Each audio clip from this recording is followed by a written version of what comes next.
बच्चों, आज हम द्विध्रुव के कारण निरक्षीय स्थिति में विद्युत क्षेत्र की तीव्रता के व्यंजक के बारे में अध्ययन करेंगे। इसके लिए निम्न प्रकार का चित्र डायग्राम तैयार करते हैं। तब माना ए बी जो कि प्लस क्यू और माइनस क्यू आवेशों से मिलकर बना हुआ है। ओ बिंदु जिसके बीच की दूरी 2l है। तब यह दूरी स्मॉल l और स्मॉल l के रूप में बढ़ जाती है। तब इस द्विध्रुव के मध्य बिंदु O से स्मॉल r दूरी पर स्मॉल r दूरी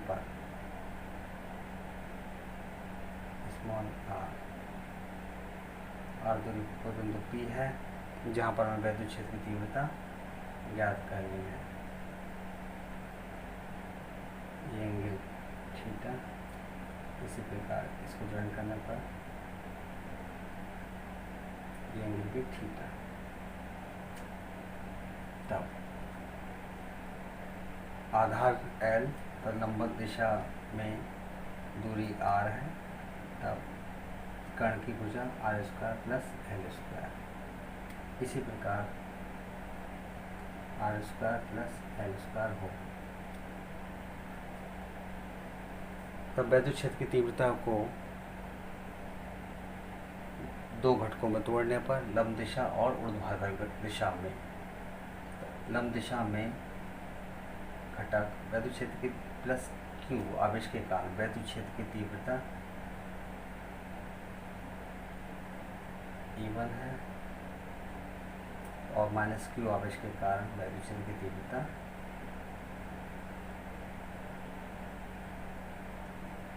E2।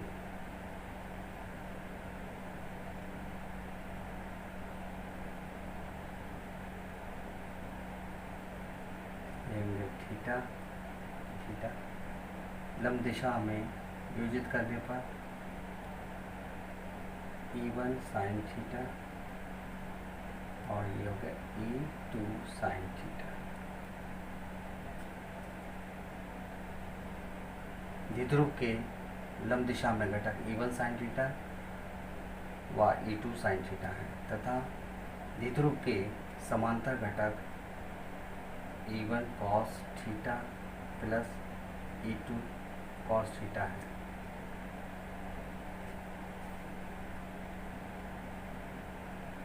बिंदु P, ये बिंदु P। चित्र में AB कोई द्विध्रुव है जो कि माइनस क्यू व प्लस क्यू आवेशों से मिलकर बना हुआ है और उनके बीच की अल्प दूरी 2l है।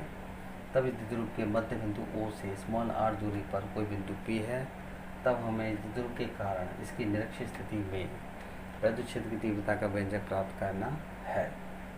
तब विद्युत क्षेत्र की तीव्रता को दो घटकों में विभाजित करने पर लंब दिशा में इसके घटक E1 साइन थीटा और E2 साइन थीटा हैं, जो कि चित्र में बराबर व विपरीत हैं, अतः एक दूसरे को निरस्त कर देंगे तथा इसका क्षैतिज घटक या द्विध्रुव के समांतर घटक E1 cos थीटा व E2 cos थीटा, जो कि एक ही दिशा में होने के कारण आपस में जुड़ जाते हैं। तब इस प्रकार हम बिंदु P पर परिणामी विद्युत क्षेत्र की तीव्रता का व्यंजक प्राप्त कर सकते हैं। तब माना AB कोई द्विध्रुव है जो कि माइनस क्यू व प्लस क्यू आवेशों से मिलकर बना है और इनके बीच की अल्प दूरी 2l है, द्विध्रुव कहलाता है। तब इस द्विध्रुव के मध्य बिंदु O से स्मॉल r दूरी पर बिंदु P पर हमें निरक्षीय स्थिति या अनुप्रस्थ स्थिति में वैद्युत क्षेत्र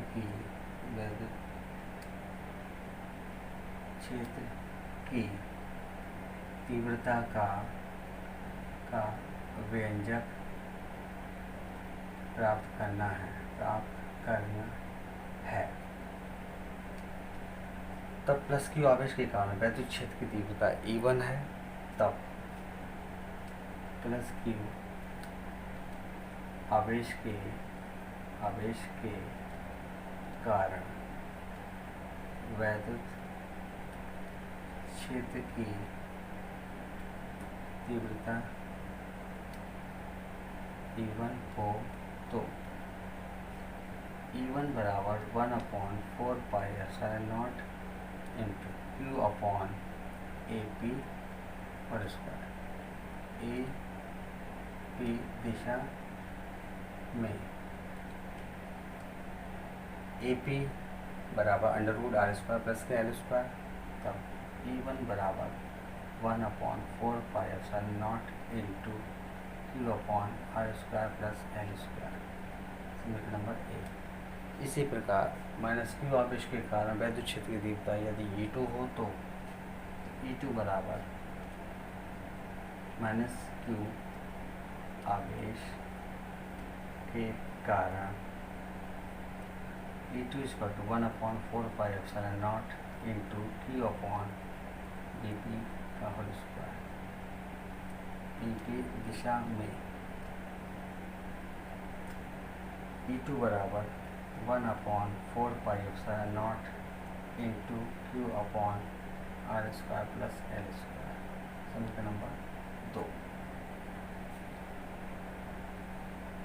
समीकरण 1 व 2 के मान समीकरण 1, 2 से स्पष्ट होते हैं कि आपस में बराबर हैं।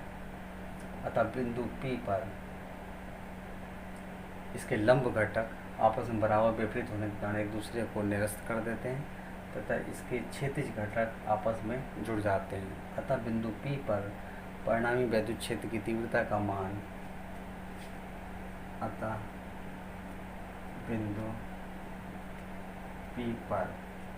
परिणामी वैद्युत क्षेत्र की तीव्रता का मान E बराबर E1 cos थीटा प्लस के E2 cos थीटा।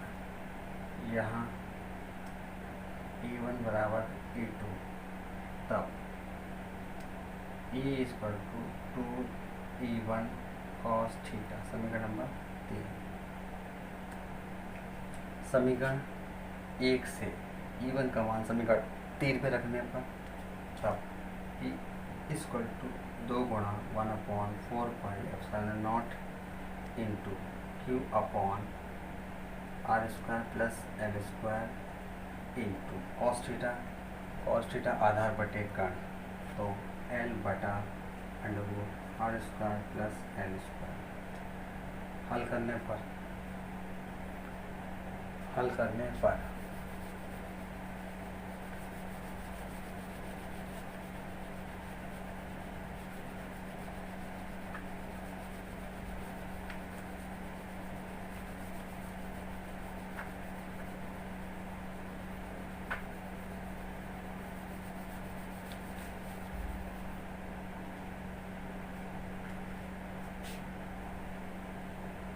पर तो E बराबर 1/4πε0 इंटू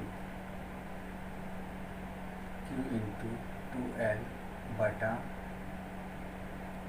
r² प्लस L² की पावर 3/2। यहाँ P बराबर U इंटू 2L। P बराबर द्विध्रुव आघूर्ण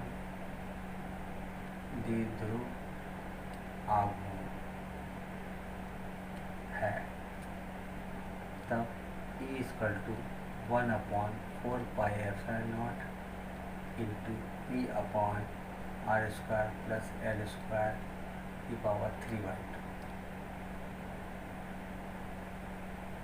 समीकरण नंबर 4। चित्र में L का मान R की तुलना में कम है, अतः R स्क्वायर का मान L स्क्वायर की तुलना में भी अधिक होगा। चित्र से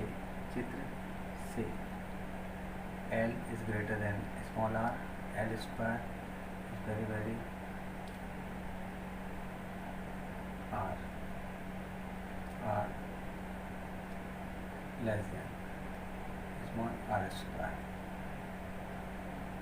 तब समीकरण 4 से कि L का मान R की तुलना में कम है तथा L स्क्वायर का मान R स्क्वायर की तुलना में भी कम हो, तब समीकरण 4 से E equal to 1/4πε0 into P upon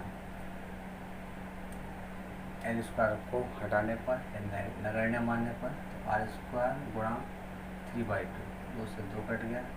E equal to 1/4πε0 into P upon R cube. समीकरण नंबर 5 न्यूटन अपॉन कूलम। यहाँ समीकरण 4 व 5 दोनों ही द्विध्रुव के कारण इसकी निरक्षीय स्थिति में विद्युत क्षेत्र की तीव्रता के व्यंजक हैं। धन्यवाद।